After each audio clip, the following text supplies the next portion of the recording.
Unajua sisi, kila mtu aliyeumbwa mwenye mwili, Mungu anataka amhamishe kutoka sehemu moja kwenda sehemu nyingine.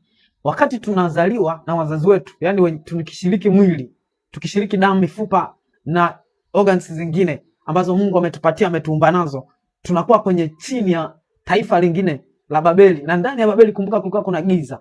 Kwa hiyo kwa maisha ya kwetu sisi tunakuwa ni maisha yasiyokuwa na Mungu, maisha ya bila Kristo, maisha ya bila kumfahamu Mungu, bila kuelewa kuhusu Kristo.